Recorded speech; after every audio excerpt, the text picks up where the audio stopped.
the Auburn Blitz Podcast, your direct source for all Auburn all the time with Brett Pritchard, Faith Richardson, and Randy Lee.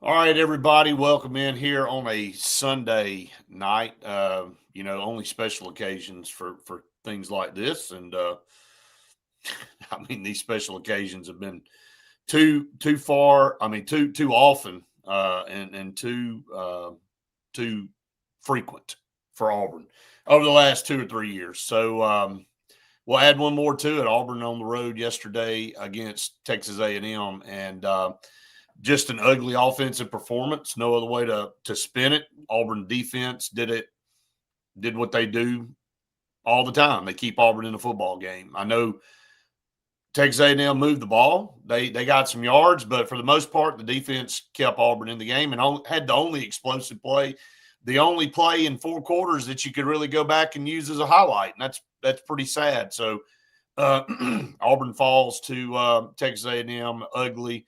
So we've gone through this 2-game road stretch, and Auburn's 0-2, and we all kind of thought if you go 0-2 in this stretch, really the pressure has ramped up. And to be honest with you, this offense has gotten worse as the year's gone on. I don't know if that's possible or not. And there's so much to dive into, so many different angles and things. But, Randy, I'll let you kind of go because I've taught this to death this weekend, and I'll let you get a take. Well, it's a difficult watch. It continues to be a difficult watch as an Auburn fan when you're watching offensive football. And so I'll start there, Brett. I sound like a broken record because you've had to hear it too often. I always pick at Brett, but I don't mean it in a negative way. But he gets a couple of weeks out from the season, and he's around the program much more than I am.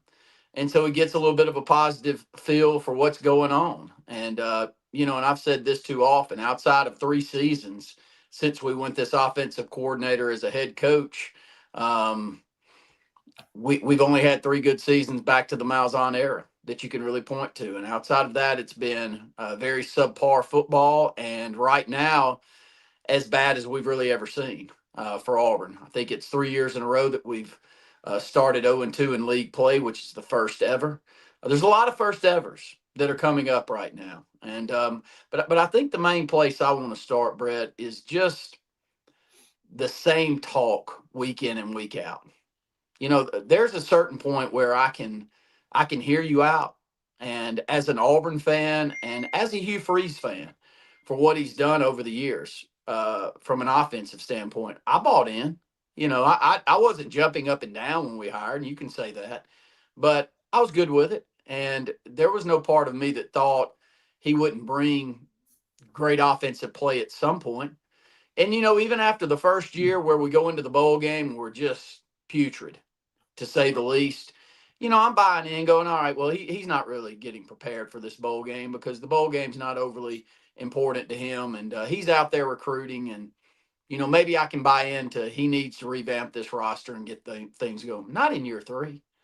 And not in year 3. There's a big difference, Brett, between losing 2 games on the road and losing 2 games on the road the exact way that we've lost 2 games on the road for the last 5 years are. Right. There's a point where you go, I've already heard this story before. I've been down this path. I've watched us go get a quarterback out of the portal that I'm sold in the offseason is going to revamp his play and change the dynamics of Auburn's offense. And I said it in this offseason, and I'm talking to all of you Aubies out there that threw darts at me in the offseason. And I've seen you. I've seen the comments over the years. But this one, look, it's funny to sit here and watch it right now and to go, all right, y'all, we are buying into a quarterback that struggled last year at Oklahoma, that was benched after 4 games, that was one of the top recruits in the country coming out of high school, but somebody's already given him away. And we took him in, and I'm supposed to buy in that through Hugh Freeze, the quarterback whisperer, all of a sudden we're going to get a better product out there on the field. Well, Brett, I don't think it's all – don't let me start that and act like it's all Jackson Arnold, but it's some of him. And his unwillingness or his inability to throw the football into tight spaces down the field is a major, major problem. And yes, maybe Deuce Knight's nowhere near ready. But I said this before the season over and over again to the point where and I call you Albies, and it's in loving, but so many times over the years, even when it's a train wreck, these people that can't call a train wreck, Brett, bother me worse than anything, because Right. I want to win football games, and I don't want to sit on here and just bash Auburn. It's not my goal. I'd much rather get on here and do what I did with Bruce Pearl over the last 7 years. Don't think I said one negative comment about Bruce Pearl for 7 years, because the product was so much better than before he got it. And the product, even at the end, and we really hadn't had a chance to talk about it, Brett, was so much better the way he left it. And so what am I going to say negative about that? But I can't say that about Auburn football. So, yes, I don't know that Deuce Knight and others could be the answer. But can you give me an answer on why we seem to go out there and get a quarterback that's already struggled somewhere else and think that they're going to fix it for us? Well, I'll kind of give my take on that here in just a second. First of all, there's a bunch of things to digest. Number one, from my perspective in covering Auburn, and if you watched the post game, I don't know if you saw our post game reaction show yesterday or not. That's the thing Faith and I talked about pretty much ad nauseum, is I'm tired of hearing the same thing every week. I think the frustration is I talked to Coach Freeze and others did too, and I even titled one of our podcasts this week, Run, Run, Run, because we broke down numbers. This was not a very good Texas A&M defense. It's not. I mean, it's not a very good Texas A&M team overall. They made mistake after mistake. If they had anything about them at home, they would have blown Auburn out yesterday. But in it was the opposite of that. They gave the ball back to Auburn twice with a chance to win the game. They couldn't finish. It was really just because Auburn couldn't do anything is the reason Auburn didn't win the game. So I go back, and I'm tired of going to press conferences, and y'all heard me. I mean, I ask. I don't shy away. You know that. I don't try to be some type of controversial guy, but I ask a legit question about, what's the deal on third downs in SEC? We've made 3. I think we're 3 for 30 on third down conversions in 2 SEC football games. So you're not going to beat anybody doing that. Then you got the Faith ask about penalties. She followed up. I mean, 2 of the biggest topics that should have been discussed, we asked yesterday in the press conference. Also, the other one is the running game. Why didn't we run the ball? 4 carries from your tailbacks in the first half. And you ran it 13 times. I'm scratching my head, like literally and I mean, physically right now. I don't understand why you say we're going to do this and you come out and do something completely different. And you literally, no pun intended, ran yourself out of the game because you didn't. I mean, you've talked about, when I say you, Coach Freeze, talk to us about being patient in the run game and having to run the ball, even when it's not there early, but it will show itself later in the game. We didn't even try in the first half. It's just an abysmal game plan. It was so disappointing because our roster is better. I do think we can line up and run the ball. We didn't try to run the ball, which makes no sense. Everybody around me up there was talking and asking the same questions. This is not, and I'm sure everybody watching the game was asking the same questions. But, Texas A&M was bad enough to let us hang around, and Xavier Atkins makes a great play, runs it down to the 2, and we score. And with 9 minutes to go in the game, Auburn was only down 3. It's like, okay, we've got some momentum. They've allowed us to stay in the game. Now let's go punish them and make them pay for letting us hang around. And again, this is 2 weeks in a row that you've had opportunities with the ball to end and win the game, and you can't even get a first down. Like 2 drives in 4 minutes. Your you have to punt. Defense goes out there and holds them on 3 plays. They got a punt. They don't get a very good punt off. And then you can't get a first. You can't first to heck with a drive. You can't even get the first down to start a drive, to even have a threat. It's so sickening, man. I don't know really what else to say about it. It's so disappointing to watch it show its head the same way every single Saturday, and then to go in there and listen to the same stuff that we got to be better and that's on me and all that. Well, how many more times? I mean, let me just run this down for everybody. And look, I'm not trying to sit here and just pound, but this is reality. In 3 years, we're 1-10 against ranked opponents. And I say we, Auburn, Freeze is 1-10 against ranked opponents. And I think that one win came last year against Texas A&M. It did. Okay, so 14-16 overall, got a losing record in just overall, and then 5-13 in SEC play. We've won 5 games in 2.5 years in SEC play. And, we're talking about trying to get a program back. Yes, the roster is better. There's no question about it. That's another thing that's so sad is that we don't utilize our talent. These 13 yards in receiving yards for Cam Coleman yesterday. How in the heck do you go into any game and only target him like 4 or 5 times and he has 13 yards coming out of a game? I mean, he's probably a top 3, if not top 2 receiver in the country. And he's got 13 yards. He's a non-factor, man. A non-factor. Well, you would never know that he's a top 2 or 3 receiver until you put the highlight reels on, because there's too many games that are like this, Brett. And that's not his fault. No, I know. That's my point, though. That is the frustrating part. And I think that that's where Auburn fans are so sick. And I also think that it's where talking heads like us must call a spade, because we want the best for these kids.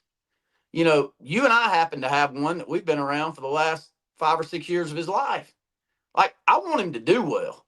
Like, he's from our hometown, and you and I have a vested interest, and I'm talking about Malcolm Simmons, in him doing well. And I'd like to see him put in positions where he can show off his talent. And I'm sure there's somebody in Foley, Alabama, saying the exact same thing about Perry Thompson. I don't want to see that kid who's a 5-star plus talent head up to Auburn, and we all look at each other 3 years later and go, what just happened there, man? Was he that bad? Did we miss on that talent that bad? And I'm sure there's a whole bunch of people over in Phoenix City saying the same thing, Brett. And that's the frustrating part, is we love Auburn. We've loved Auburn our whole lives. Hugh Freeze has loved Auburn for 2.5 years. We've loved them for our whole lives, and we're going to continue to love them for our whole lives. And we want the kids that choose Auburn, and I call them kids because I'm old, but, we want them to have success when they're there, Brett. And there's just too often that you go, I mean, was he just not any good? Think about it over the years, Brett. Think about how many Jeremy Johnson stories. You and I saw Jeremy on Friday night. Yep. Coaching offensive coordinator for Charles Henderson. You and I were in Troy watching him coach Friday night. And I'm thinking to myself, and I'm not saying that he would have been some kind of All-American, but what my 2 eyes told me in high school, that is if he were developed, he had a chance to be a great player. And it's not about him. It's about so many like him, though, right, during this span of football there at Auburn. And the unfortunate part, and I've heard so many other talking heads for Auburn say this exact same thing, man. We go down the same route. We pick an offensive coordinator. We put him in place. He goes and kind of picks another offensive coordinator to help him with the offense. And that's where we struggle. It's so frustrating. And then they find their way on the defensive side of the ball. And, unfortunately for Hugh Freeze, and then I'll give you a chance, is there are other programs in the country that it doesn't take 3, 4, 5 years to flip things on the offensive side. Watch Mississippi State play football and tell me they're not good on offense. Yeah, and you go compare their roster to ours. That's the crazy thing. It's my point. There is no excuse for what we get as an Auburn fan. It's disgusting. Like, I walked out of that stadium yesterday, and my son was there. He and one of his buddies traveled to College Station, and he goes to Auburn. Let's throw that out there. Yeah, he goes to Auburn. Works on the field crew at Auburn, so he's senior at Auburn. Best friends with Malcolm. Malcolm hooked him up with some of his family tickets, so they get the flight. They go out there, passionate, loving, great opportunity, and to watch after the game, like, I'm going to be honest with you, kind of just what you said just a minute ago. It's not about me anymore. It's not. Look, I work on Saturdays and Sundays now. That's the thing Faith and I talked about Friday and then Saturday morning when we're on a plane when it's still dark and we're flying out to cover Auburn to do the best we can to give a lot of content and the hours. Like, people don't understand. Like, I get texts all throughout the weekend like, man, y'all living the dream. I'm like, yeah, oh yeah, dream. The only dream I get is when I'm not off. But we do. And like, let me give kudos to Faith for just a second. She sat on that sideline yesterday in brutality sun and took about 700 pictures. Okay. Like, worked the entire time and like her shoes melted. I'm not kidding, man. The bottom of her shoe melted on that turf. It was so hot down there. But again, I'm not asking for pity. What I'm saying is we went to work. It's not about that. Yes, we want to win. I don't do all that for craps and giggles. We want to win. Obviously, it makes the trip better. But I feel for Malcolm Simmons and Braden and everybody else that's passionate and wants to do well and all. Like, man, it's just to see the disappointment, man, in that you knew you could have walked out of there easily. Auburn has a better team than A&M. I don't give a damn what the score says. This ain't about the score anymore. This is not about, we lost by a score on the road to a top 10 team 2 weeks in a row. It's how you lost. The eye test. Look, if we're just looking at across the board results the last 2 years, Auburn they've been in every single football game. You look down, you go, man, Auburn's just one play away, and they literally are. But the problem is that you had a quarterback that went 18 of 33 for 125 yards, no touchdowns, no interceptions. And you can go, okay, he didn't make any mistakes, but he didn't do anything either. He just went out there and, look, I've seen the charts. I've seen the film. I've seen guys. Look, I called it out. I tweeted it out. I'm up there on the peak of Mount Everest at Kyle Field. I can see everything. I can see to Oklahoma. I was so high up. And I saw Eric Singleton standing in the middle of the field on a fourth down where he was, Randy, I could have made that throw. And he rolled to that side of the field. There's no way he couldn't have seen him. And then he tucked the ball and ran out of bounds and didn't get a first down on a fourth down where you knew you had to try to make something happen.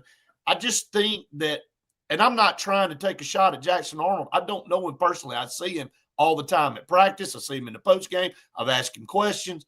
I'm pulling for the kid. I want him to do well. But there's something in here that will not allow him to make a throw. He's a gritty. I'm not questioning his heart and his competitiveness. That guy gets out there and he gets hit and gets back up and goes and does it again. But, man, there's a hang-up. There's a hang-up, man. If you just recorded what you've said for the last 2 years about Peyton Thorne, yes. You just said it again. Like you said, so at that point, the thing about Peyton Thorne, though, yesterday, Randy, I'll say this. He may have thrown 4 picks, but that son of a gun would have slung it. I promise you, he didn't ever find a throw he didn't want to make. Well, but he may have made some bad decisions, but he would have slung the ball. That would have been. But the problem is, you make the same excuses. It's the same, just a different. It's the same thing over and over again. And at a certain point, you got to go, is this coaching?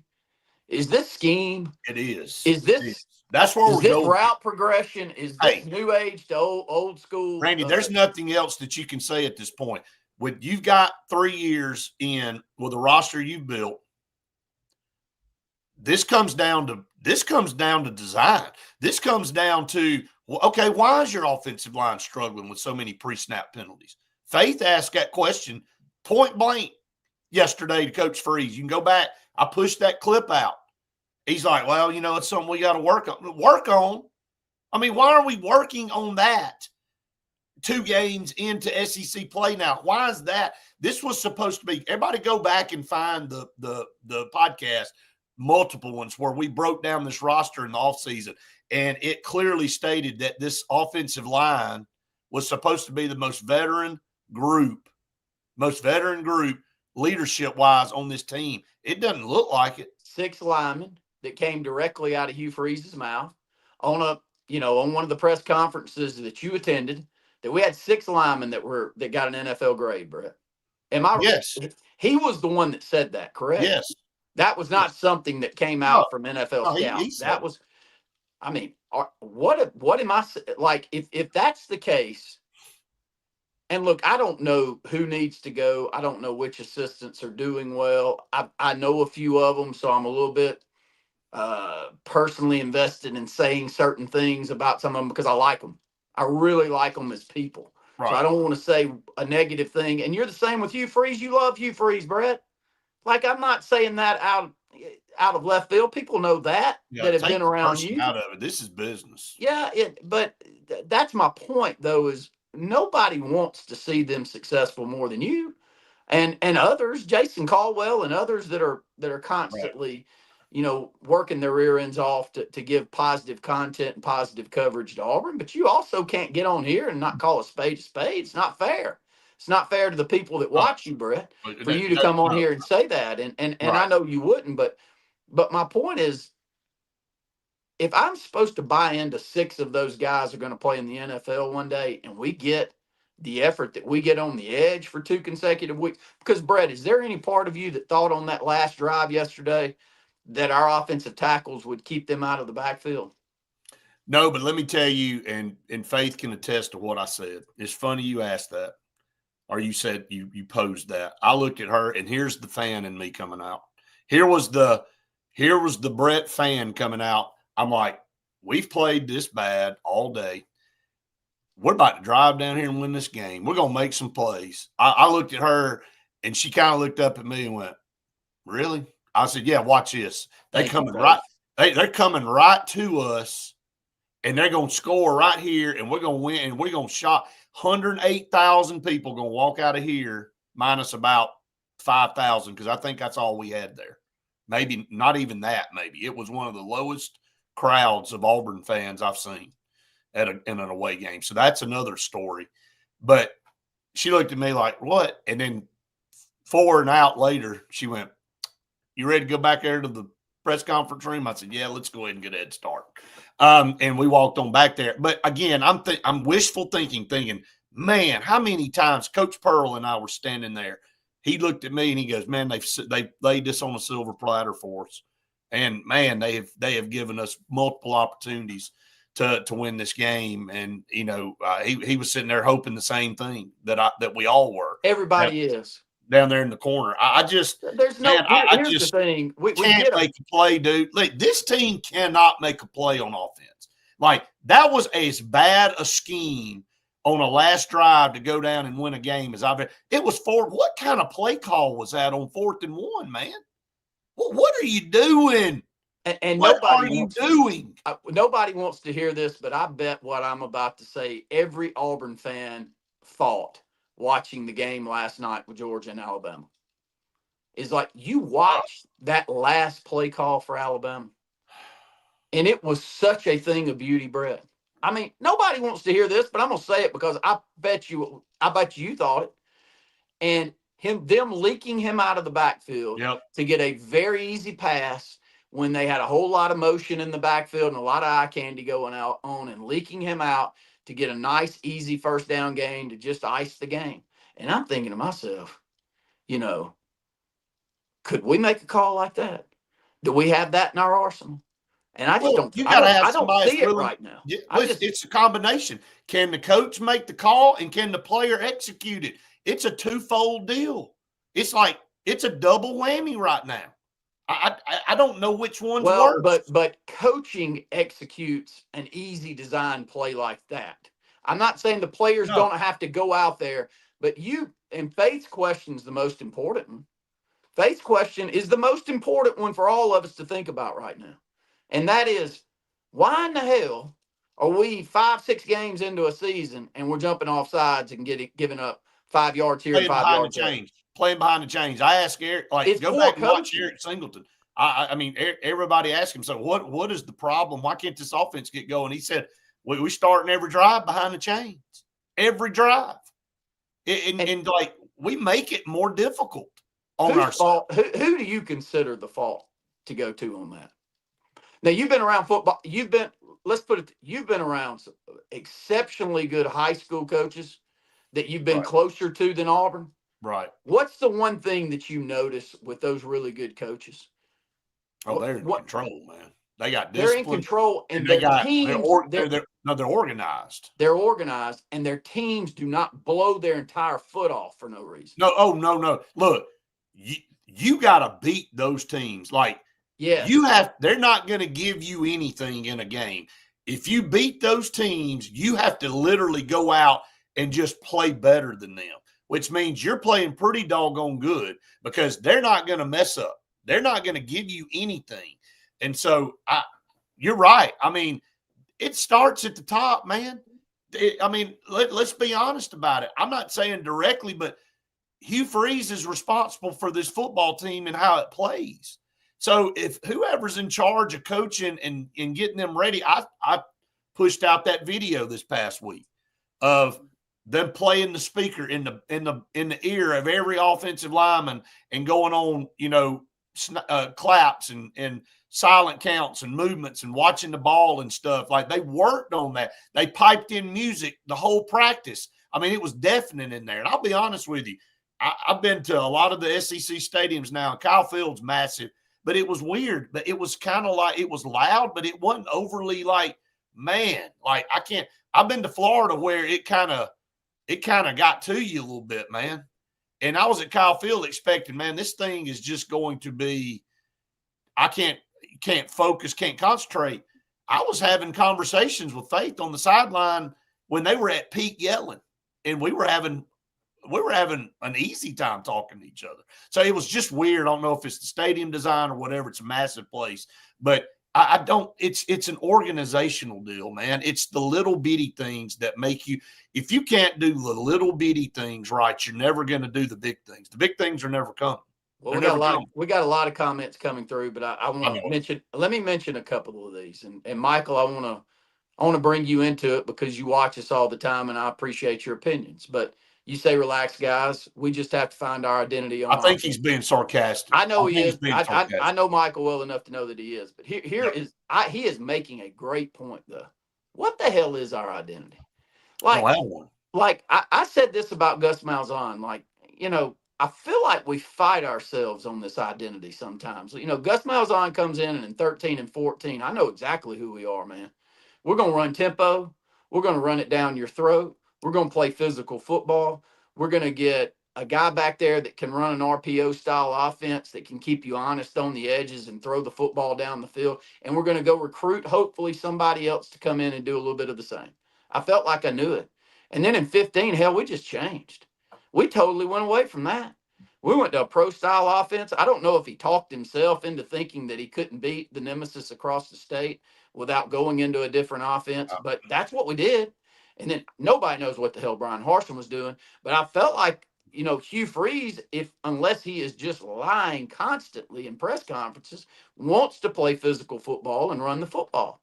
And then we get in a game like Baylor this year. And I'm so happy to watch the Baylor game because at the end of it, I'm talking to you and I go, Brett, you know what? We found something we can do tonight. And we weren't bullheaded enough to go away from it. We knew we could run the football and on the line of scrimmage, and we just went and did that. And we didn't feel like we had to throw for 270 yards to make the receivers and the fan base. I felt so good coming out of that game. I felt great because we played the game we needed to win no matter what the stat line said at the end. And now we're back. I'll give you a stat line real quick to cut you off. Yeah, Damari Alston yesterday. 2 carries. Two carries for 10 yards. I know it. Look, I'm Jeremiah Cobb, 6 carries. 28 yards. 28 yards. Look, 8 carries from your running backs. 8. I feel and here's another question. And let me add one more thing that Jason and I talked about. 4 of those carries were on 3rd and 15 or longer, where you're just trying to get yards back to punt.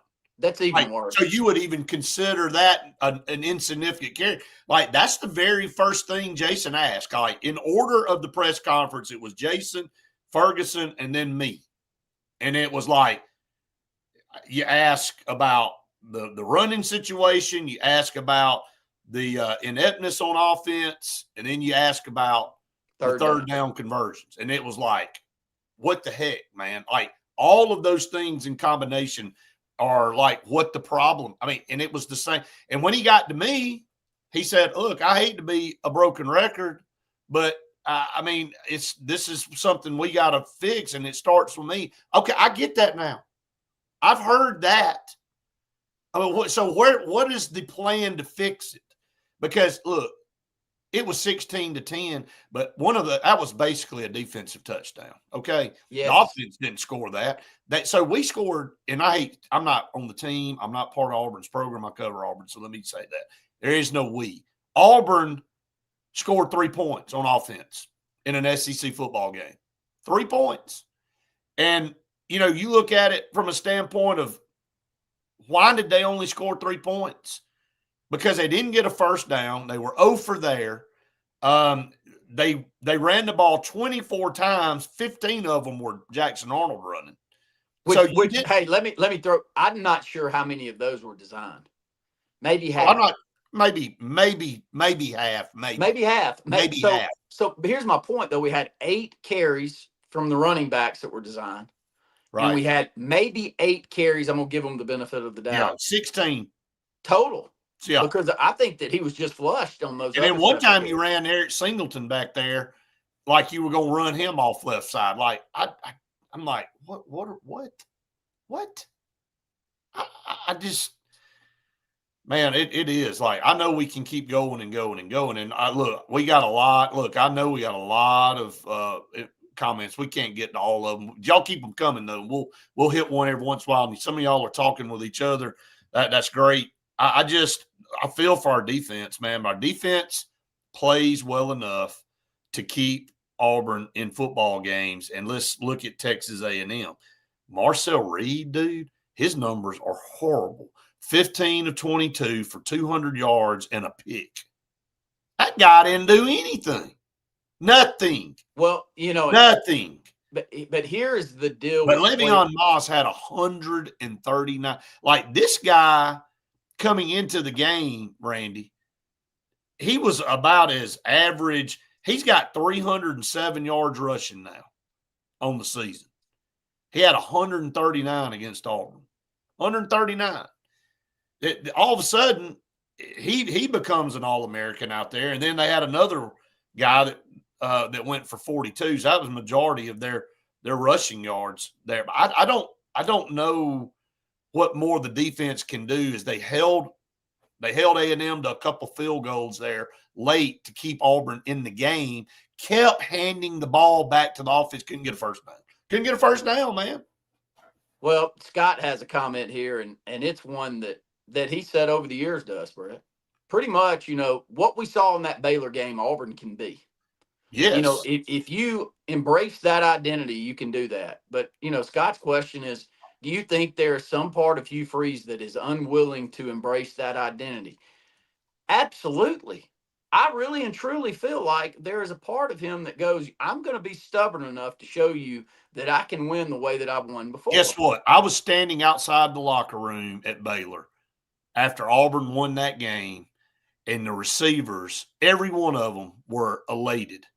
There was no Cam Coleman pouting because he didn't catch 8 balls to start the season and blah, blah, and all that. They were all excited. Like, I don't care what happens. Whatever has to happen to win the football game is what we want to do. And to kind of go back to what Scott's saying, pressure to make the wide receiver room happy. Hell, they're not happy with this now. Like, you only threw the ball 24 times. I mean, am I wrong? I know they threw it 33 times. You completed 18. I know the time of possession was 35-25. So they had 10 more minutes time of possession. And, the worst part, and to go back to your original comment on the game, it's not that you lose. It's that you keep losing the exact same way. Anyone that watched that game yesterday knows that, yes, Auburn had a chance at the end, but we left out Oklahoma thinking that we left some great opportunities there. And we did. we left out of that game. I watched that game yesterday, and by the way, I'm numb to it. I really am. Like, I used to not be able to sit and watch. Brett knows this. When I was young, the reason Brett and I love radio broadcasting is because he and I are a lot alike. I can't sit in front of a TV when my nerves are up and just sit there and do nothing. So I go and listen to the game, and I love Jim Fife and Charlie Trotter and Trotman. I like all of those guys that used to call the game for Auburn, and I always Right. wanted to, in my mind, be one of them. And it was because, I knew they were homers, and I loved the way that they carried themselves on the broadcast. I can keep going on and on about that. But when my nerves are up, I can't sit still, even at high school games, or when my kids or any team that I'm really cheering for. Brett, hell, I can sit there and go take a nap watching Auburn right now. I can get me a good 15-minute in, no problem. Well, I'm Because sitting in the press box up there where you can't say anything and you can't really make comments and stuff. And, I'm just having to, like, I had people texting me going, man, you must be biting your lip. You must But be biting your tongue. And I'm like, not really. I mean, No, it's you're kinda not. like, I don't know. The passion has been sucked out of me. I do look at it differently now because I am working there. But even on the sideline, when Faith and I are down on the sideline talking with each other, like at the end of the Oklahoma game, I'll use that as an example. I go down on the field because it's 7-minute mark. You can leave the press box and go down the field if you don't have a photo pass. So she's been on the field the whole time taking pictures. So I go down there and we're talking, and Auburn's up a point at this point. Now, Auburn's up 17-16. Most of the time I'd been geeked up going, I can't believe this. What are we going to do? I'm just sitting down there on the baseline of the end zone going, all right, what's about to happen? And they go down and score a touchdown. I went, okay, well, we get the ball back. Can we score? And then you know what debacle that was. And it's like, man, I have no emotion. Like, I have no emotion toward this, and I know I've had to change my mentality. No, but you would, if we had a good team. Oh, I know. I'd have walked into the tunnel. I probably would have just walked into the tunnel because I couldn't have sat there. You worked there during the time you were in school, and you were emotional as anybody that I've ever been around was. Right. And so, yes, that wouldn't change. But right now, you're trying to brace yourself for the nightmare that's coming. I mean, that's what Auburn fans are doing, right? Like, we're like, I don't know when we're going to fall on our face, but it's coming. And I'm going to be braced when it does. But back to my final point on that. We deserve to lose worse than we did on Saturday. Oh, no. If Texas A&M had anything about them, oh man, they would have been up 23-3, 27-3, and the game would have been a blowout. But they have so many problems themselves.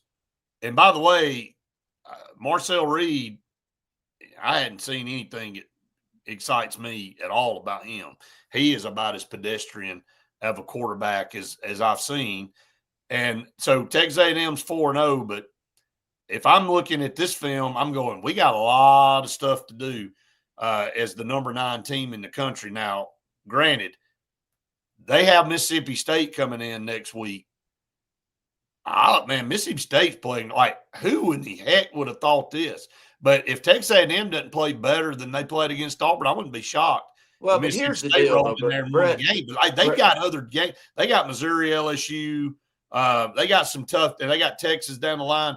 Like this Texas A&M team, they got a lot of work to do themselves. Well, one, I think our defense is good. I think our defensive line is really good. I think our linebackers are way above where I thought they were right now, and our secondary is getting better.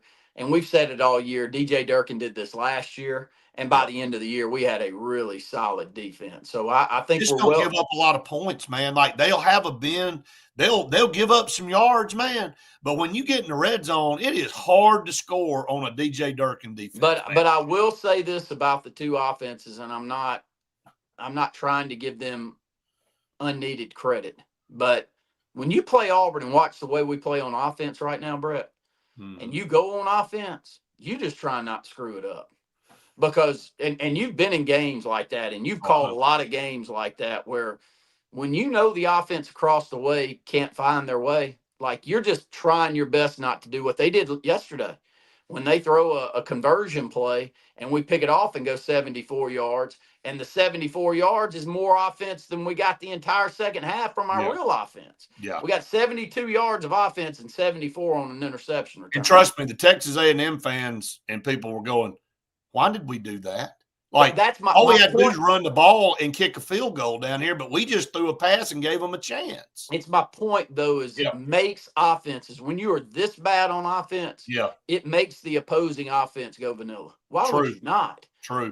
You're not going to put yourself out there to screw up like that. So I'm not giving them a pass, and I do think our defense is really good. So yes, Justin, I'm giving our defense a lot of credit, but I give that staff a lot of credit. Mhm. And I think we need to move on, Brett, and let's close it out with what do we see coming up in the future.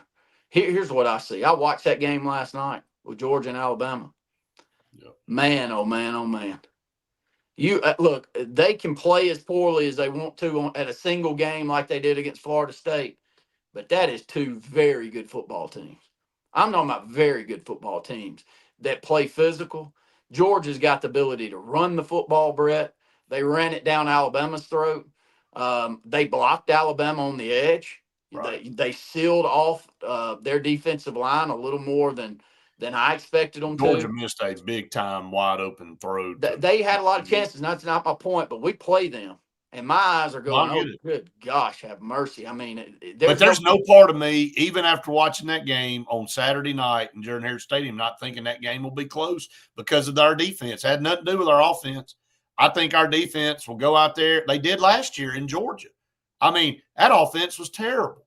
And Auburn still was in the game late in the third quarter with opportunities. I just think that, even as crazy as that game was last night, how good it was between those two teams, there's no part of me that doesn't think that Auburn's defense won't be hyped up, ready to go, and they're going to play above their head. Well, we're about to see. That's actually not fair of saying them play. I think they're a good defense, and I think they'll play up to standard in a game that will require them to go out there and match Georgia. But I don't have any confidence that our offensive game plan, nor will anybody be able to make plays on the offensive side to beat a team like Georgia. That's really where the truth of it is. Well, we haven't done this yet, but I think a couple of weeks is going to be a big-time telltale with whether even Hugh Freeze makes it to the end of the season, Brett. Because there is a part, there always is a part when you have a train wreck.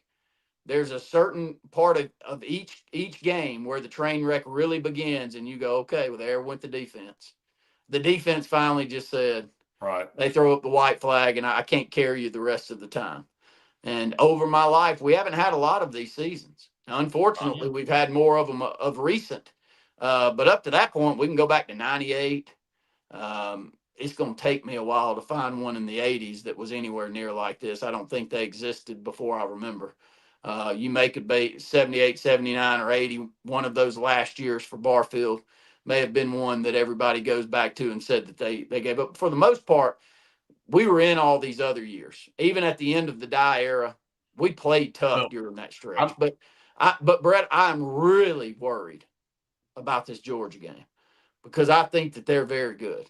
And, of course, they're very good, but I do. And I worry that if Auburn goes out there and doesn't change a lot offensively and can't find any offense, there is going to be a part of the season where everybody gets a little bit too frustrated, knowing that the writing's on the wall with what's coming with Hugh Freeze. I'm not saying he's getting fired. Don't take it that I am. But if we don't get a lot better, it's coming. Well, I'm going to sum it up like this. I'm just tired of being told we're going to do this, and you don't even do that. It's like some kind of trickery or something. I don't understand why you talk about running the football and knowing that you can run the football and explaining why you can run the football. It's got to be frustrating for it's got to be frustrating for Damari Alston and Jeremiah Cobb. Like, Jeremiah Cobb runs so hard, dude. Like, when he gets a chance, you ain't tackling him on the first man. That guy has his legs churning like Roger Craig used to have. I don't know. You remember Roger Craig running for? I agree with you. Now that you say that, the way he gets down, and man, he got a low center of gravity, strong, like breaks tackles, man, and gets on the other side. You better figure out how to wrap him up. You better game tackle. But, man, it's a travesty. Like, you didn't give yourself a chance, a legit chance to win that game looking at these stats when Jeremiah Cobb only touched the ball 6 times. I'm sorry, man. I don't care what you say. They threw it to him one time too. They threw it to Damari one time, but Damari had 2 carries for 10 yards, and Jeremiah had 6 carries for 28 yards. If Auburn would have left out of Kyle Field with them having a combined 30 carries on the ground and we lost, I'd have gone, hey, you know what? We went out there and did what we thought we had to do to win this game and gave our best chance, because when you looked at the numbers – Texas A&M gave up about 130 to 135 yards a game coming into this game, which ain't good, man, on the ground. You go out there and rush for 135 on the ground, you're going to have a chance to win in the SEC. Didn't give yourself a chance because you didn't even give them – you gave 8 carries to your starting 2 tailbacks. 8 carries. I don't know what else to say. You didn't even try. Like, if you said to everybody all week, got to be patient in the running game, got to stay the course because it's going to show up in the latter parts of the game, and you're going to be can't get a first down, man. And if you want to come back and say, well, we can't run the ball because we're 1st and 15, all right, well then that's your fault too, because you're making mistakes to set your offense behind the chains. It's all a culmination. But I'm just tired of being fed. We got to get better, and we got to work on that, and that's on me, and blah, blah, blah, all this kind of stuff. I tweeted out something today, and I didn't come up with this. I mean, I didn't go find this quote. I made it up myself, and I'm not some great philosopher, okay? But basically, it's talking about the proof in the pudding. I said at some point, nothing you say carries any weight or merit anymore. Results carry the weight and the merit. At some point, when you've been telling somebody something so long, but you see no change or no results differently, then that doesn't matter anymore. Like, if we're going to go in there in 2 weeks after a Georgia game, and let's just say Auburn plays good on defense and Georgia wins the game 24-14, and you go, well, we had a couple plays, we'd have made them, we could have won the game, or we'd have been right there. And we got to get better on that, and we got to work on that, and that's on me. You've been telling me that for 2 years. Like, at some point in time, it doesn't matter anymore what you say. You've heard me say this, because in today's world, you've got to watch for this. I don't care if you're in business, in sports, in politics. In the age of social media, there's a lot of leadership gurus out there, a lot of consultant types. They're great at telling you how you should do something and why certain setups should work, and strategic planning, which, boy, that's a scary term for me. When you end up in a room where you got some talking head that's 110% certain he's the smartest damn person in the room, and he starts on the strategic planning type, and he's talking to you about how you need to run your stuff.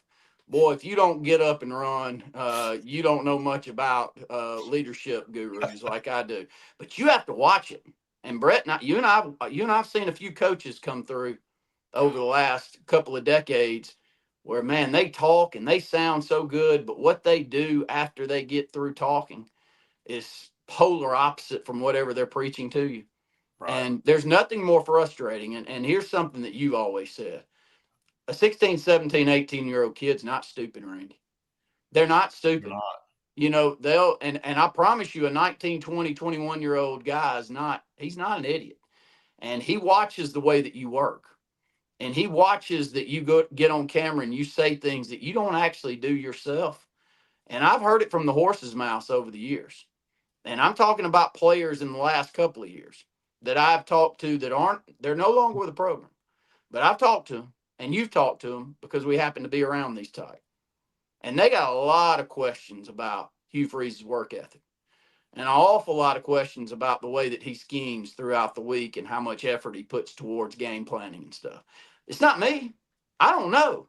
But when you start hearing players that have been in the program that made a decision to go put the orange and blue on and play, and they come out and tell you things like that, and you don't listen, well, you get the product that we're getting right now. So what you say is You know, and I'm 47 now. I'm gonna give my Mike Gundy speech here. I'm 47 years old now. I've been around a lot of shysters. My granddad tried to warn me when I was 22. He said, "Randy, you have no idea the amount of SOBs you're about to deal with over the next 40 years if you're working." And you knew Nathan well, and he said it just exactly like that. He said, "I'm bracing you, son."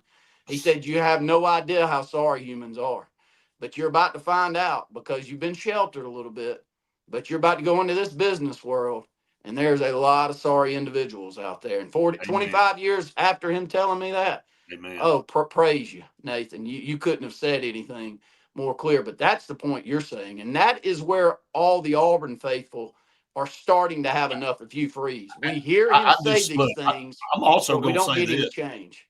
I'm going to say this too, Randy. It's don't just stop at this football program. I'm just tired of poor decisions. Auburn.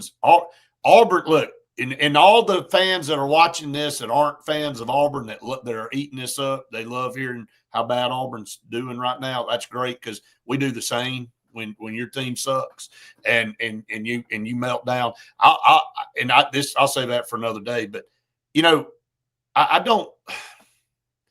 You know, it's you look at a stretch that we're going through right now, and you go, Auburn really hasn't had this long of a stretch where we've been. Auburn will be down. Hey, every program goes down. Every program rides waves, period. You know, Alabama's kind of been an outlier the last 20 years with Nick Saban. Heck, a few weeks ago, they were ready to torch Kalen DeBoer, throw rocks through, and Ty Simpson, Lord have mercy, they were ready to run him slam back across the border. I mean, it was oh God, we can't have that guy at quarterback. He's terrible. You know, now he beats Georgia and everything's hunky-dory and stuff. So, I mean, again, I'm doing a comparison of riding waves. Auburn will be down at times, and then you get up. You know, we used to say Auburn could get up better than anybody. It could go from Crapville to top of the mountain faster than any program. It was unexplainable. Auburn's in a trough right here now. They can't wiggle their way out of, and it's because of leadership and decisions and things that have been made that have culminated in this. And I think when you get down here and you're Tennessee for 25 years, like Tennessee's ridden a wave, like nobody ever thought Tennessee fans never would have thought after the 98 season they would go as long as they've gone as being mediocre. And as many times as they lost to teams in a row and how many coaches they went through. Auburn's kind of in that situation right now.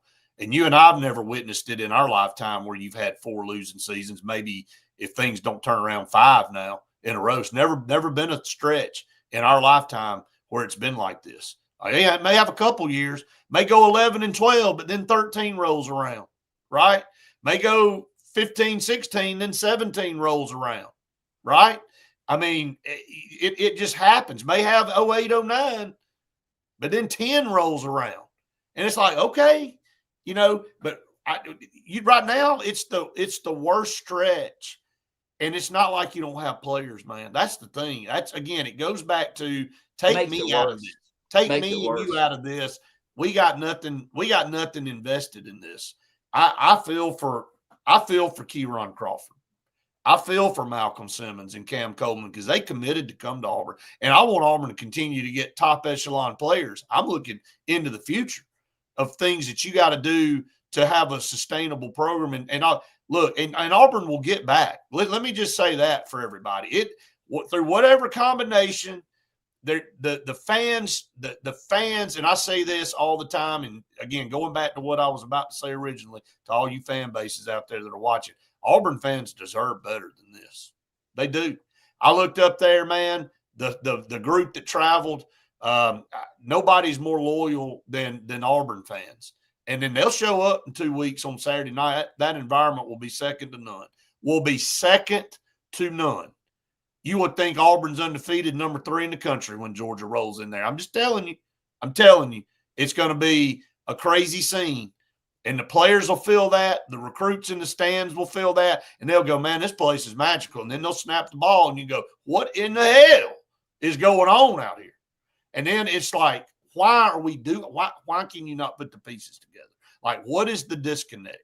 Where's the disconnect in the leadership and the communication and the coaching that doesn't have this Auburn football team prepared on a week in and week out basis to go out and compete at the highest level? I'm just saying, if you get beat, you're going to get beat in this league.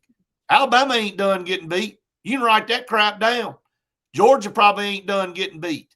It's hard now. So nobody's going undefeated anymore. But my point is, I don't have a problem if you go out there and compete your tail off and a team has to line up and beat you, not because you're out there sewing up, not looking like you've done anything all week and you go, oh, well, this is just a crap product. That's where I'm at with it.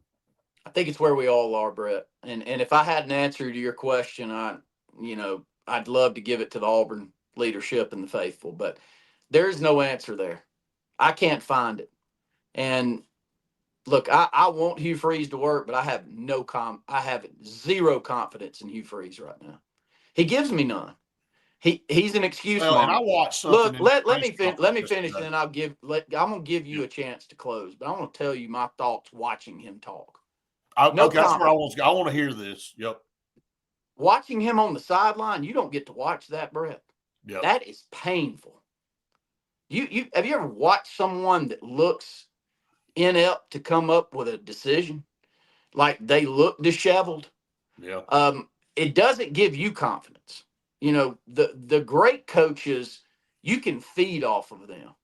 They're not the ones that are overly showing their emotions to me. And I'm not saying you don't have to, you can't be emotional when needed. When someone's doing something wrong that they shouldn't, like Nick Saban with AJ McCarron back in the day. I mean, there's parts where you can show emotion, but you can't always look over there at someone and say, my gosh, man, he looks like he's on a bender. I mean, he looks so disheveled. And then to watch him in the press conference say the same thing over and over again and really not use eye contact. I watched that too. I mean, you and Jason and your crew were over there to the right last night, weren't you? Well, we were on the front row. On the front row, but you were to his right. Correct. I was to his right. Yes, correct. Yeah, you were over. I didn't see a whole lot of eye contact with anyone asking him questions. And I'm not saying that you have to but to do it every week and to have the same answer over and over and over again, at a certain point, you've lost. All the fan base has decided that you can't bring the confidence level back up for them. That's where I am. Maybe Georgia can get there, but I'm truly worried about Georgia, Brett. Well, you should. I want to say that. And it's not that we'll lose. I'm not worried about losing. Hell, we lose to Georgia every year. I'm not worried about that at all. I'm worried about a train wreck. That's what I'm worried about. Yeah, I'm with you because Auburn hasn't lost by more than a couple scores. Most of the time it's a score or less. Over the last 2 years, they've been right there in all these games and can't figure out a way to finish. The first thing that stood out to me yesterday in that press conference when they came in there, and again, we're sitting there and he always comes in and makes an initial statement, and that's the way all of them start. He never looked up during his initial statement. He never looked out to us. I saw that. Now, when I asked him a question, he looked at me and he focused on me. When Faith asked a question, he absolutely focused on her, and same with Jason. But the initial statement when you come in to address everybody, he never looked up. Go back. We posted it. We posted the video as soon as it was over. Faith posted it on our YouTube channel, and it got a ton of views. I think we were the first to publish it because everybody else was trying to get ready. And I told Faith, said, go publish that right now. And she did. I mean, she had it published within 3 minutes of the conclusion of the press conference. And go watch it. He was looking at that stat right there, Brett. I hate to stop you, but this is John Evans, and I want to get it in there. From 1981 to 2017, we never went more than 3 years in a row without winning the division or ranked in the top 10 in the final poll. Unbelievable. That's what I was trying to say, because 82 is about the time. Since Gus Malzahn left, Randy, I know Gus still had a few years. Gus left after 2020, but it was starting to get away from him. That's why we're in this situation. We're in this situation because Gus, it had just become the same old crap over and over. So you felt like you needed to go out and try. Then the debacle of whoever in the hell, like I'm telling you, if you were responsible in complicit in going out and hiring the Brian Harsin experiment, you have done this to this program. You are personally responsible for the mess that we're in this program. And I'm talking about all of us that cover Auburn, the program itself. And, Hugh Freeze going into year 3, yeah, he's done his best to build this roster back up. They're not getting the job done on the field. And I don't know if they will get the job done on the field, but you are complicit. When you went out and decided to hire Brian Harsin to coach this program and the decisions that were made by the leadership at that time, you set this program back. You are responsible for this. And you just hear what I say, and you can disagree or whatever you want to, but that is the truth. And I don't know how else to say it other than that, because that stat right there tells you everything. From 81 to 2017, that's pretty much mine in your entire lifetime. It's pretty. I remember 82. I was born in 77. Right. You could say, Randy, you didn't. No, I kind of remember. I definitely remember 83. And I definitely remember Auburn played. You remember the Auburn playing in Michigan in Sugar Bowl. I know you remember that. Absolutely. I mean, I know so yes, in my lifetime of memory of Auburn athletics, we've never gone through a stretch. And none of those years did we go into a season where I thought we couldn't win it. I went into every season in the 80s. And most of them until the late 90s, the first part of them, I mentally thought we were talented enough to be in the thick of things by the end of the year.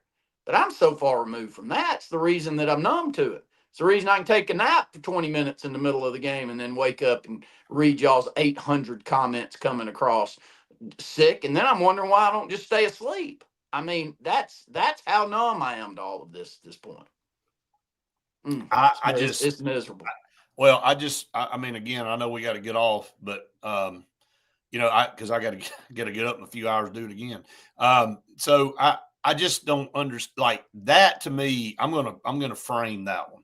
John, we appreciate that and that research wherever you got that from, because since 2020, I'll give us 18, 19. I mean, in 2020 was the COVID year and it was weird, and we won some SEC games that year.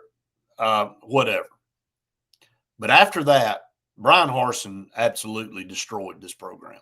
And he destroyed it because he was allowed to destroy it with the guys that made the decision to bring him in. Now, I know a lot of those people aren't here anymore. They've left and moved on. And they were either told or shown the door or whatever.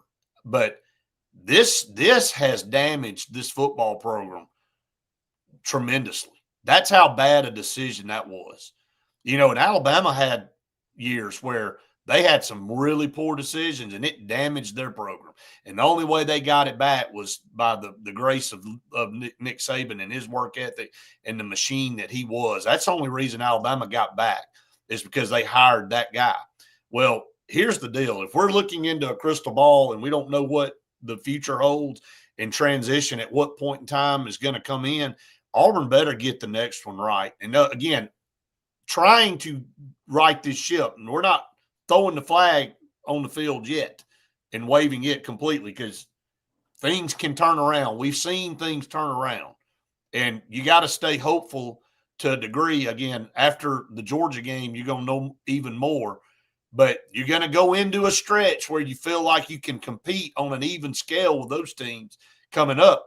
But at the end of the day, whatever the transition looks like, man, you can't keep missing on who's going to be your leader and who's going to do the things that they got to do to get Auburn back, because that stat to me is unbelievable. And it feels like that. Ever since Brian Harsin stepped on campus, we've been a debacle. And you can't keep blaming Brian Harsin for what's going on. Oh, no, he's not the problem right now. This is Hugh Freeze's program now. Like, we're past that point. I'm just saying, since that year, I'm going to say 2020. Since 2020, we have not, since this decade, Auburn has had as putrid a stretch of football as you and I have ever seen. And for a lot of people, even the late 70s when it was bad, and we've heard those stories about how Auburn was not very good and stuff. It's no worse than this stretch. I can tell you that.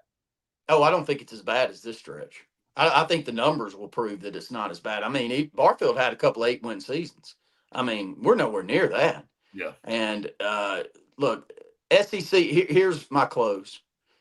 The most frustrating thing is a comment that you made several years ago, but it was when we were celebrating in the locker room against a team that we should beat year in and year out, in your opinion. And when we have that kind of celebration in a game like that, we're in a position that you never expected to be. And so here's my point. Mississippi State seems to be riding the ship. About that. Hell, we're not even in Missouri's league right now. Like it's Eli Drinkwitz has done such a great job. Hey, you know what the irony is behind what you just said that I said?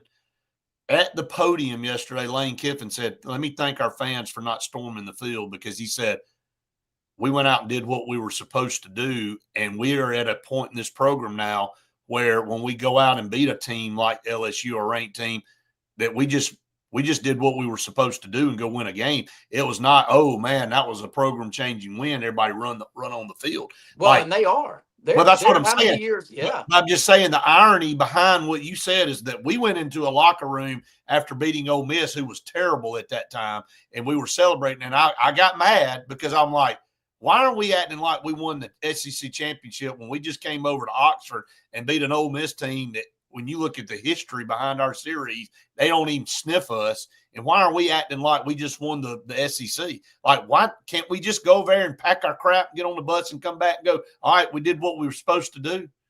And that I was being serious at that point. I was like, man, when your mentality changes to this point, now all of a sudden that edge and that stature you felt like you had as a program isn't there anymore. I agree. But my final was what Vandy's doing, is. And I know it's a lot to do with Diego Pavia. Well, it's some to do. It and he's special. I know, but look, we've got every opportunity in the world. We had every opportunity in the world to go get him then. Yeah. And decided not to go get him right after he beat our ass at home, and we can't even make the decision to go get him, Brett, when we clearly needed somebody as good as him. So in the day and age of the transfer portal, to be having this hour and 7-minute conversation that you and I have. Yeah. Now, if it was 1983 and we were 2-10 and we had to come back and we had to build some terrible product back up through the recruiting rank, that's not what we live in today, buddy. And this is another, and here's another element to all this, that Hugh Freeze picked Peyton Thorne and Jackson Arnold. He handpicked those two guys. You've said it. He handpicked Peyton Thorne. We did. Oh, yeah. He handpicked Jackson Arnold. And I think maybe sitting there at that press conference table yesterday with Jackson Arnold sitting beside him like he does at every press conference, he's thinking to himself, man, I'm hooked to this guy. I picked him. I brought him in here, and he's got issues that I can't fix. And he's sitting there saying what he's saying to the press and everybody watching, but I'm thinking he's going, I'm saying this, but I can't fix the problems that we have. Well, he can't, no. And the further I get removed from Peyton Thorne, and I'm not giving him a pass, but hell, it's not all Peyton Thorne's fault. No, I will say this. The conversation coming out of the stadium with several people yesterday, which is ironic, they said, well, if Peyton Thorne would have been in there, now he may have thrown 5 picks, but, man, that joker wouldn't have ever gone down on a 4th down without slinging it downfield somewhere. He's not going to eat it. Like, man, that dude's about to chunk it up somewhere, and you better be back there because somebody's going to catch it. Now, the other team may catch it, but somebody's going to come down with it, and it may be one of our guys. When you don't throw it, you don't have a chance. Again, I can't believe Brad and Justin make this comment, and I know you got to get Brad, but no, I cannot believe how bad our left tackle is. And all we heard, he's so bad, Brett. It's hard. You've got to go rewatch that tape. No, I watched enough. Dude, I had the binoculars. I saw it so up close and personal yesterday. I don't want to watch it again. Like, You should.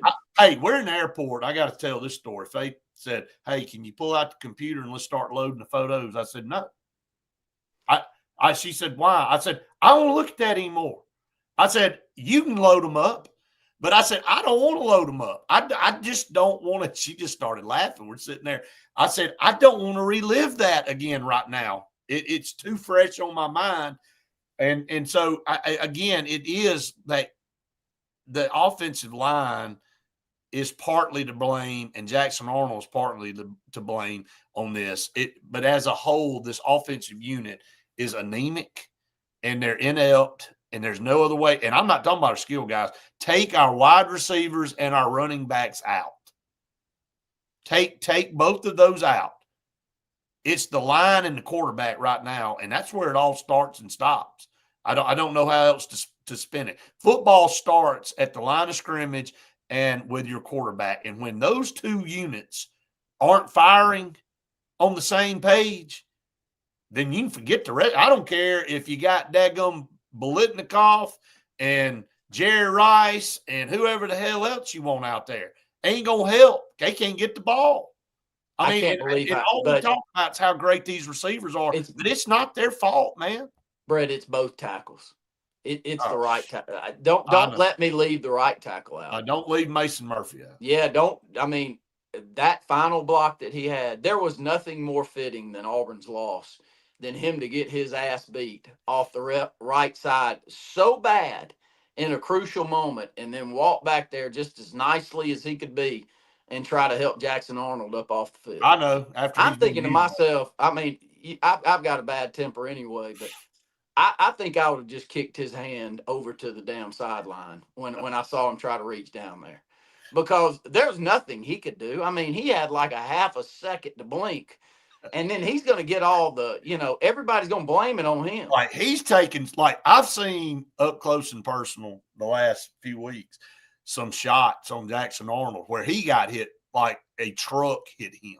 Like, it nobody touched some of these guys on a fourth down play where you're trying to keep the game alive, and as soon as he has the ball, it's like a small semi is coming down the middle of the field and hits you right in the jaw. Look, I mean, I feel for him a little bit. If Reggie White clubs you, let's just say, right, if you're squared up on somebody, and look, you can look at me and tell that I'm no lineman, but unfortunately, I have to coach a bunch of linemen in youth football, and I just try to tell them, if they run through you, that's one thing.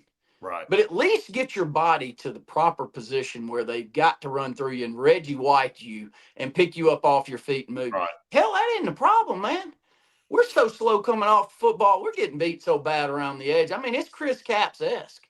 And I was thinking that against Oklahoma. I mean, I've got a beautiful picture up on my wall at work behind my head, and it's Brody Kroll going down with the sack game for Auburn. Oh, yeah. Hell, I'm watching Auburn play Oklahoma last week. I'm said, shit, we just got sacked at least 3 or 4 more times.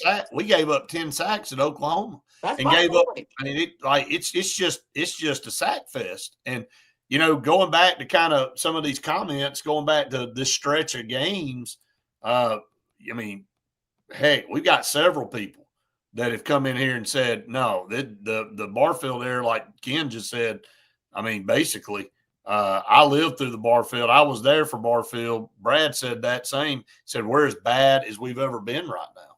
I mean, I've never seen a stretch in my life. Yeah, Justin said gave up 4 sacks to South Alabama. 20 sacks in the last 3 games, Brad said. 20. But I'll say this. This is not a guy with scared feet running out of the pocket and getting sacked. This guy's standing in there like a damn statue, man, getting hit. Like, he ain't afraid of contact. I've never questioned his grittiness and his competitiveness. But that man sits in there and takes some of the most vicious. Well, the only option he has currently is to do what Bo Nix did the last year that we crucified him. Exactly. We crucified Bo Nix for this same reason. Like, man, he's just got happy feet back there and he can't get in the pocket and he wants to run. Hell, he's running for his life. I mean, if you decide you're going to be a quarterback and come play at Auburn right now, as bad as we are in the offensive line, you better be able to run for your life, or you're going to go down. I'm going to say this. I'm going to say this about that. If you went out and you touted this offensive line unit that you brought in and these transfers, you went out in the portal and got these guys, and then you have the veteran guys back like Connor Lew and Dylan Wade and Jeremiah Wright to go with them, and you're like, man, this should be the strength of our team this year, and they're the most veteran age-wise and all this kind of stuff, and they're performing like this, it goes to Justin's comment right there, and our O-line coach still has a job. Like, apparently somebody isn't getting coached up. Like, Xavier Chaplin was the number one offensive lineman in the portal, okay, period. And Mason Murphy was pretty highly ranked up there too. And the three guys, I mean, we've seen the three guys we got. We don't ever question their mindset and their physicality. Jeremiah Wright, my God, ain't nobody platooned more than that guy. And everybody, Connor Lew, we all believe in Connor Lew, right? And then we got a guy in Too Tall that we bring in and out. I think everybody likes Too Tall, but somebody's not doing what they ought to be doing to get these guys prepared on Saturday, man. I hate to say it, but at some point in time, you got to look at that. Well, I'm sure we'll fire him. And I mean, yeah, there'll be a casualty of war. He'll be a casualty of war. But here's my point. Like, I feel for that guy. I'm not trying to give him a pass either, but if you want me to sit up here in year 3 under Hugh Freeze, as bad as our offense has been the whole time he's been there, and blame it on the offensive line coach that's new to the mix, hell, you got to find somebody else to buy that. I mean, this is an overall scheme issue. This is an identity crisis. The offensive line's not the reason that our running backs touched the ball 8 times yesterday. The offensive line has nothing to do with it. It got nothing to do with that. Nothing to do with and you can look at the yards. That is scheme and game plan. After we've been told all week. Brett, how many carries did Jeremiah Cobb have at Oklahoma? I'd pull it up. So he had 6 this week. Yeah, I had 6 this past week. I'll pull it up. I'm going to say it's 6 or 8 the week before. Yeah, it was less than 10. And for Damari Alston to have 2. Oh, in full speed. If I'm he's back full speed, man. He is definitely back full speed. Jeremiah Cobb had 6 carries against Oklahoma too. He's carried the ball 12 times in 2 football games. 12 times. There's no excuse. No. There's no excuse. No. There's a certain point where I go, like, are you doing this on purpose? I'm not saying that. I'm telling you right now, sitting in that press box, the whole lot of us that cover Auburn, we're all looking at each other going, is this sabotage? Like, are we trying? What are we doing? Like, that first possession, the last couple of games against Oklahoma and against Texas A&M, you couldn't have come out and looked any worse as a unit, as an offensive unit, to get the game started. And you just, like, is that what you prepared all week? Like, you know what you normally see out of first offensive possessions for teams? A scripted drive. Yes. And you go out there and you've rehearsed it so well, and you may just go down the field and you look great. And then all of a sudden your offense goes to hell because now you don't have a script anymore. Remember Gus. Gus had about a 3-year span right where I remember Georgia. First possession against Georgia on the road, we go straight down. Oh, went right down and looked like a machine. I don't think we scored again after that. Didn't do anything. But again, you see that right out of the gate, and you say, man, but for us to come off the down sideline for the first possession and go lose yards every week, it's like, what? It's like, are you kidding me? Like, what did you do all week in preparation? I mean, when Faith and I go to practice, we see period 5 like everybody else. It's really the only live period that we're privy to, and it's the hurry-up period. And we brag about it all the time about, man, they get out there and it's hand signals and man, everybody's kind of operating on the same. Just go into that shit every week. Buffalo just start out in the hurry-up and running around and creating some chaos where the defense is going, man, I don't know what the hell they're doing. Why are they lining up over here like this? And like I see formations and plays in practice that have not been run yet in a game. Have not been run in a game. I'm just telling you.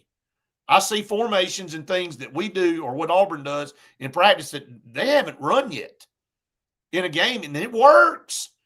And it's like, man, this is great. And then it gets Saturday like, oh, well, we can't do that. Why can't we do it? Why can't we do those plays?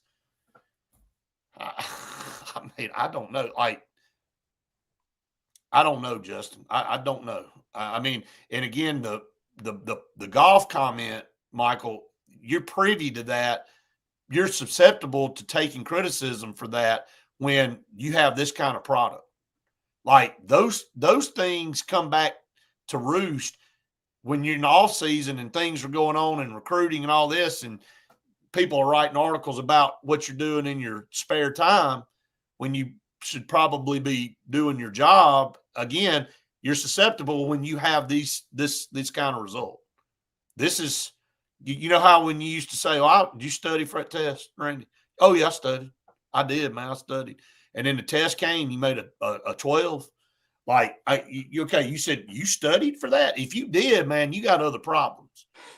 Like, if you studied and you made a 12, then we need to go reevaluate some other things. But I don't believe that you really studied because I know you're better than that. And so when you go, yeah, I didn't study, man. I said I studied, but I didn't. That's kind of what we're seeing here. That's kind of what I feel like. Well, I agree. And unfortunately, I think a whole lot of recruits out there also see it, Brett. And I think that's the reason that we're struggling as bad as we are in recruiting, because they're in the Missouri state of mind that you've been in all year. You're in the show me state, and you've been shown, Brett. So I'm gonna watch you over the next few weeks and see how good you take it. Because look, I've been taking it for years. I mean, it's like, again, I'm trying to give hope in some areas before things actually happen. It's kind of like prognostication. I'm trying to tell everybody, man, yeah, our roster's better. I think this is better, all this, but then you come out and see the same result, and then you go, okay, well, I don't know what the answer is. I don't have an answer for why we only ran the ball, 15 times total in a game. No, we ran it 15 times by the quarterback. That's what I'm saying. We ran it 23 times. But yeah, I mean, times by the running. Yeah, I'm just saying maybe over combined 2 games between your running backs, you had less than 20 carries. Oh yeah, absolutely. You only had 4 by your running backs in the first half yesterday. It was only 8 total. 8 total. And let me go ahead and throw this stat back out there that I told you. 4 of those runs by our running backs came on 3rd and 15 or longer. And I can give Jason credit for looking at me at the press conference before it started. He said, because we were looking at the totals, and I said, man, they only touched the ball X number of times. He said, well, 4 of those runs came on 3rd and 15 where you're just trying to get yards to get field position back to punt. So those don't even really count. So you look at Jeremiah Cobb and Damari Austin's 8 combined carries, half of them came when you were behind the chains trying to get room to punt. Well, here's what I want to say as we close. Thanks to everybody for all the comments. I mean, we're just getting really kicked off in year 1 of consistently bringing you these podcasts. Brett and Faith are doing a tremendous job on the road. We'll probably be after the game, maybe a little bit more in a distinct area when Brett and Faith are at home than when they're on the road, where they've just got to find a spot. And right. But we hope you're finding us, and we know that you are, because we've got over 11,000 subscribers on YouTube now. And what you just heard for the last hour and 23 minutes is what we've been doing for 20 years. Right. And are we always right? No, but we're passionate about it, and we want to give a direct take on things. And Brett is covering it more than he ever has. But I don't think it does. You can't be the people that have listened to you all these years, Brett. They won't trust anything that comes out of your mouth. if you can't call a spade on this. And man, it is painful. It is so painful to watch this Auburn football program right now. And can we turn it around in Georgia? We'll see. Right now, I can tell you this: I have no faith in it. No, I don't think many people do. And again, that's the tough pill to swallow. Is when can you see this? I think people were looking for a program that was turning the corner. Correct. I think that's what nobody's expecting, a championship this year, but we did feel like and should have possibly won both of these games on the road. I mean, we could be sitting here undefeated going into an off week, man. If you just play half-ass. I mean, seriously. Like, I know last week was bad on a lot of levels. That wasn't all Auburn. There were some external things that couldn't be controlled. And yeah, it was a screwed up mess, and you lost, and it sucked. And all. This one felt different though. Saturday, this was you played terrible. You showed up and looked like you hadn't done anything all week. You showed up looking like you were still talking about the Oklahoma game. And I had a lot of people send me messages about the statement that John Cohen pushed out on Thursday.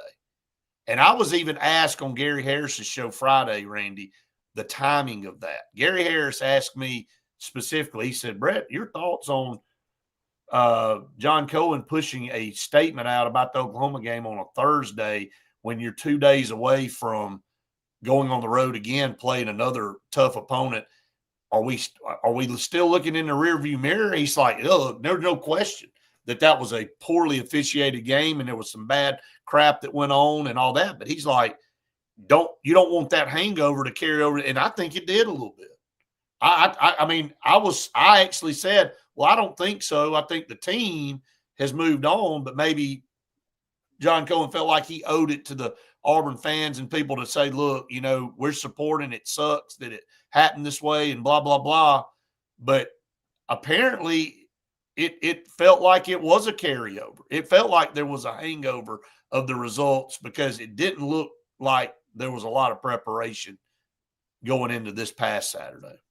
Now, Freeze said everything. Freeze, after his response to my question was, I'm not trying to be positive in a moment like this, sound positive, but he said, at least we've got 2 weeks to go in there and work and clean this up and get ready. Okay. All right. Here we go. Again, you just said it. You got 2 weeks to focus and get things cleaned up. Are we going to see, with an off week, any change in the way this football team plays offensively? That's the question. I have no confidence, so I'll throw that out there. I hope we have a different left tackle. I hope we run the ball until every receiver on the team's completely upset with the game plan. And do I think I'm going to get either of those, Brett? No. You want to know why? Because I think Hugh Freeze is stubborn. He wants to prove to everybody he can throw the football. And we paid $1.3 million for a left tackle in the portal, and I don't think that you can go away from him that quick, even when he plays as poorly as he did Saturday. Well, you're right. So, and if that's the case, if you're not going to make a change there, then you get what you deserve. I'm with you, man. I mean, I'm totally with you. I just I just don't know what the outcome's going to be. None of us do. So, appreciate everybody out there. Would we play Ashton? I don't know. I mean, I don't know what the future holds. I said this before the Texas A&M game, and I'll end with this, that if you go out and see the same result again from Jackson Arnold, you see no progress from the Oklahoma game to the Texas A&M game, you use the off week to reevaluate everything. Anyway, will you make a change going into this game? Because I think we've seen a sample size enough to know that for whatever reason, Jackson Arnold can't pull the trigger if he feels like it's a high-risk throw. He's just going to eat the ball, or he's going to run it and get what he can get and then live to play another day. You can't win football games in this league doing that. You're going to have to take some chances. You watched that Alabama. You watched Ty Simpson last night. Man, right. He threw that football so many times in windows that were so tight. Oh, yeah. Quarterbacks have to do. Gunnar Stockton did it too, Randy. The most frustrating part of that is, yes, their offensive line and the way they play but their running backs aren't very good. And I wouldn't trade a single receiver we've got for any of theirs.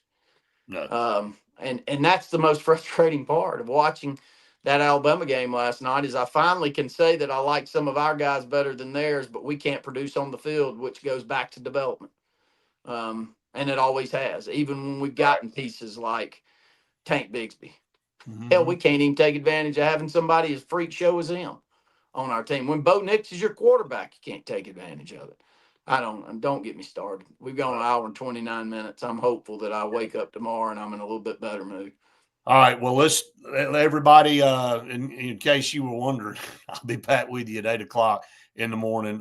Faith and I will be on, and Jason Caldwell will be joining us in the morning. So it's always good to get perspective from Jason. We appreciate him being part of what we do for so many years and what they do at 24/7. Those guys do a great job over there. So, looking forward to it. Appreciate everybody jumping in tonight. Again, gives you a platform to kind of air your grievances. We all have a bunch of them right now, and we'll kind of wait and see. But again, hope everybody has a blessed night. And again, thanks for all of you that support us here on the Auburn Blitz. We'll continue to work hard to bring you exclusive content covering Auburn and all sports. So, all right, have a good night, everybody. We will catch you in the morning.